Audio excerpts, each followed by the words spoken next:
আপনার মোবাইল কিংবা মোবাইলে থাকা তথ্য খুব সহজে যেন হ্যাক না হয়, এটার জন্য আপনার মিনিমাম যা যা করণীয় সেটাই বলবো আজকের ভিডিওতে। এবং খুব শর্টকাটে 7টা জিনিস নিয়ে কথা বলবো, খুব বেশি ডিটেলসে যাব না, কারণ অনেকেই আছেন বড় ভিডিও পছন্দ করেন না। যাই হোক, এরকম আরো নতুন নতুন ভিডিও দেখতে চাইলে আমার ইউটিউব চ্যানেলটা সাবস্ক্রাইব করে নিতে পারেন। যারা অলরেডি কাজগুলো করে ফেলেছেন, থ্যাংক ইউ সো মাচ। আর এই ভিডিওটা দেখে ভালো লাগলে কিন্তু লাইক মাস্ট। ওকে, প্রথমে যেটা করবেন, আপনার ফোনের সেটিংসে চলে যাবেন। সেটিংস এর উপর অ্যাবাউট ফোন যে সেকশনটা থাকে এটার উপর ট্যাপ করবেন এবং এখানে দেখবেন আপনার ফোনের কোনো আপডেট এসছে কিনা। যদি কোনো আপডেট এসে থাকে তাহলে আপনার ফোনটা আপডেট করে নেবেন। এছাড়াও আমি যদি একটু ব্যাকে চলে যাই, সিস্টেম অ্যাপস আপডেটের একটা অপশন আছে, এখানেও চেক করে দেখবেন কোনো আপডেট এসছে কিনা। আমার এখানে দেখতে পাচ্ছেন অল সিস্টেম অ্যাপস আর আপ টু ডেট। এই দুটো জিনিস আপনাকে একটু খেয়াল রাখতে হবে, মানে আপনার ফোনের অপারেটিং সিস্টেম কিংবা সফটওয়্যার আপডেট যেটাই বলি না কেন, এটা আপ টু ডেট আছে কিনা এ ব্যাপারে আপনার খেয়াল রাখতে হবে। কারণ অ্যান্ড্রয়েডের সিকিউরিটি কিন্তু অনেক দুর্বল এবং প্রায় দেখবেন যে অ্যান্ড্রয়েড কোম্পানিগুলো, মানে আপনার ফোন কোম্পানিগুলো অ্যান্ড্রয়েডের কিছুটা উন্নতি করার জন্য, মানে এই security system up to date রাখার জন্যই নতুন নতুন আপডেট দিয়ে থাকে। অবশ্যই আপনি আপনার ফোনের সফটওয়্যার আপডেট করবেন। আর এই সফটওয়্যার আপডেট দিব কি দিব না, এটা নিয়ে কিন্তু অনেকের মধ্যে ভয় কাজ করে, আবার অনেকের অনেক কনফিউশন আছে। আমার একটা ভিডিও দেওয়া আছে এই সফটওয়্যার আপডেটের উপরে, আমি এই ভিডিও ডেসক্রিপশনে ওই ভিডিওটার লিংক দিয়ে দিব, আপনি চাইলে সেখান থেকে দেখে নিতে পারেন। এখন 2 নম্বরে যে জিনিসটার কথা বলবো, যেটাও কিনা আপনার ফোনটা হ্যাক হওয়া থেকে বাঁচাতে পারে কিংবা আপনার ফোনের তথ্য হ্যাক হওয়া থেকে বাঁচাতে পারে, সেটার জন্য আপনি চলে যাবেন আবারও সেটিংসে এবং সেটিংসের এখানে যে অপশনটা আছে পাসওয়ার্ডস এন্ড সিকিউরিটি, এটার উপর ট্যাপ করবেন এবং অবশ্যই আপনার ফোনে স্ক্রিন লক ব্যবহার করবেন। স্ক্রিন লক আপনারা সবাই জানেন যে পিন দিয়েও করা যায়, প্যাটার্ন দিয়েও করা যায়। এখন আপনি যদি পিন ব্যবহার করেন, সবসময় ট্রাই করবেন 6 সংখ্যার পিন দিতে, কারণ 4 সংখ্যার পিন কিন্তু আপনার আশেপাশের লোকজন দেখে খুব সহজেই সেটা মুখস্থ করে ফেলতে পারে। সেজন্য ট্রাই করবেন 6 সংখ্যার পিন দিতে। আর যদি আপনি প্যাটার্ন ব্যবহার করেন তাহলে অবশ্যই প্যাটার্নটা একটু কঠিন ব্যবহার করবেন। এরপর 3 নম্বরে যেটা আছে সেটাও এই স্ক্রিন লক নিয়ে। আপনার ফোনে যদি ফিঙ্গারপ্রিন্ট সেন্সর থাকে কিংবা আপনার ফোনে যদি ফেস আইডি দিয়ে আনলক করা যায়, তাহলে সেক্ষেত্রে এই বায়োমেট্রিক্স গুলো অবশ্যই অ্যাপ্লাই করবেন। এখন অনেকেরই মনে হতে পারে স্ক্রিন লক, ফিঙ্গারপ্রিন্ট কিংবা ফেস আইডি এগুলো কিভাবে হ্যাকারদের কাছ থেকে ফোনটাকে বাঁচাবে। অনেক সময় দেখা যায় ফিশিং লিংকের মাধ্যমে, মানে আপনি কোন লিংকে ক্লিক করেছেন সেটার মাধ্যমে যদি আপনার ফোনটা হ্যাকার ওই পাশ থেকে হ্যাক করে নেয়, মানে ফোনের কন্ট্রোল যদি নিয়ে নেয়, কিন্তু আপনার ফোনে যদি স্ক্রিন লক কিংবা প্যাটার্ন লক কিংবা যে পিন লক দেওয়া থাকে, তাহলে কিন্তু সে অনেক কিছুরই অ্যাক্সেস পায় না। সো এটাও কিন্তু সিকিউরিটির একটা লেয়ার। এরপর 4 নম্বরে যেটা আছে সেটা হচ্ছে অ্যাপ পারমিশন। মানে আমরা যখন কোনো অ্যাপ ইনস্টল করি গুগল প্লে স্টোর থেকে, তখন দেখা যায় অ্যাপটা বিভিন্ন রকমের পারমিশন চায়। এখন কোন অ্যাপ কি রকমের পারমিশন চাচ্ছে সেটা আপনাকে বুঝে পারমিশন দিতে হবে। আর যদি আপনি ভুলে কোনো একটা অ্যাপকে উল্টাপাল্টা কোনো কিছুর পারমিশন দিয়ে ফেলেন, তাহলে সেটা কিভাবে রিমুভ করবেন সেটা দেখিয়ে দিচ্ছি। সরাসরি আপনার ফোনের সেটিংসে চলে যাবেন, এখান থেকে খুঁজে বের করবেন অ্যাপস। অ্যাপস এর উপর ট্যাপ করবেন, এখানে একটা অপশন খুঁজে পাবেন পারমিশনস।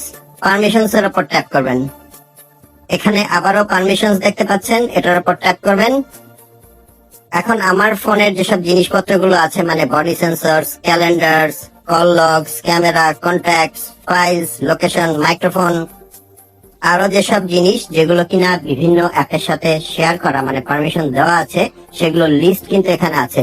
ফর এক্সাম্পল, আমি যদি ক্যামেরার উপর ট্যাপ করি, আমার এখানে দেখতে পাচ্ছেন যেসব অ্যাপকে আমি ক্যামেরা ব্যবহার করার পারমিশন দিয়ে রেখেছি, মানে অ্যালাউ করে রেখেছি, সেগুলোর লিস্ট দেখাচ্ছে।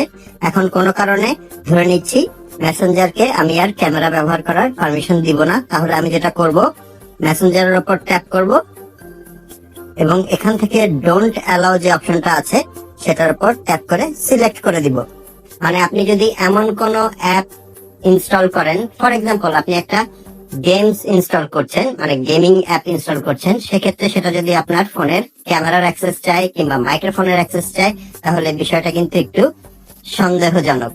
সো যখনই কোনো অ্যাপ ইনস্টল করবেন এবং যখন পারমিশন চাইবে ওই অ্যাপগুলো, তো সেক্ষেত্রে আপনি একটু সাবধানতা অবলম্বন করবেন যে কোনটাকে ক্যামেরার পারমিশন দেওয়া উচিত, কোনটাকে লোকেশনের দেওয়া উচিত, কিংবা কোনটাকে মাইক্রোফোনের দেওয়া উচিত, এ ব্যাপারে একটু খেয়াল রাখতে হবে। এরপর 5 নম্বরে যেটার কথা বলবো সেটার জন্য চলে যাবেন গুগল প্লে স্টোরে। প্লে স্টোরের উপরে ডান পাশে যেখানে প্রোফাইল পিকটা থাকে সেখানে ট্যাপ করবেন। এখানে একটা অপশন দেখতে পাচ্ছেন প্লে প্রোটেক্ট, এটার উপর ট্যাপ করবেন এবং উপরে ডান পাশে সেটিংস এর আইকন পাবেন, এটার উপর ট্যাপ করবেন।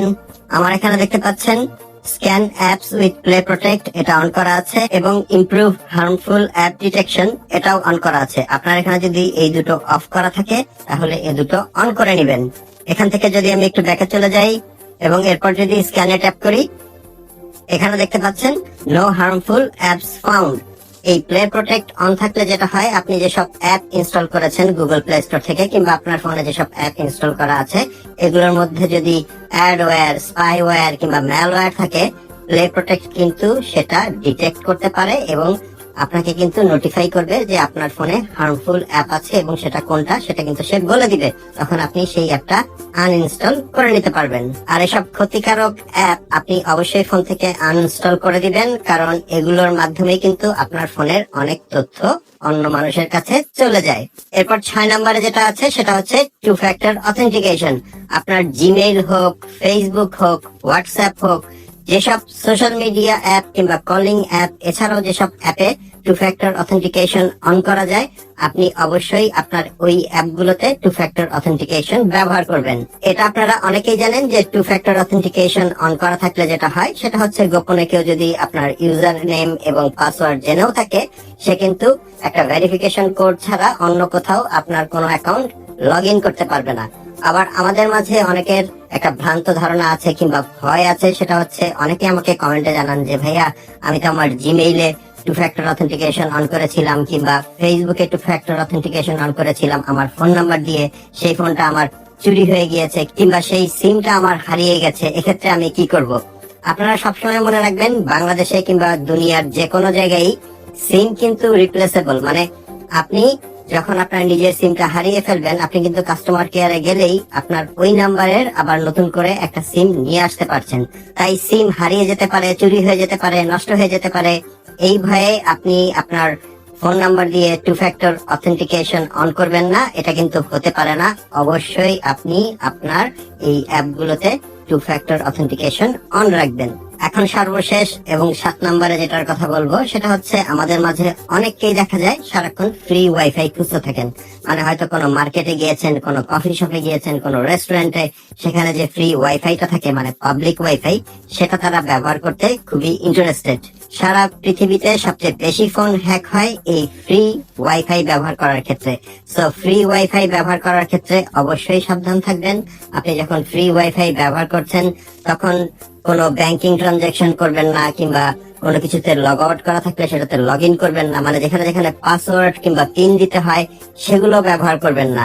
আর যদি খুব এমার্জেন্সিতে এরকম ফ্রি ওয়াইফাই ব্যবহার করতে হয় তাহলে ভিপিএন ব্যবহার করবেন, কারণ আপনি যখন ভিপিএন ব্যবহার করছেন তখন কিন্তু আপনার আইপি অ্যাড্রেসটা চেঞ্জ হয়ে যাচ্ছে এবং কোনো হ্যাকার যদি সেখানে থাকে সহজেই কিন্তু আপনার ফোনটাকে ট্রেস করতে পারবে না কিংবা হ্যাক করতে পারবে না। হোপফুলি ইনফরমেশন গুলো আপনাদের কাজে আসবে। ভিডিওটা ভালো লাগলে একটা লাইক করে দিবেন। আপনাদের সাথে আমার দেখা হবে পরের ভিডিওতে ইনশাল্লাহ। সে পর্যন্ত সবাই ভালো থাকবেন। আসসালামু আলাইকুম।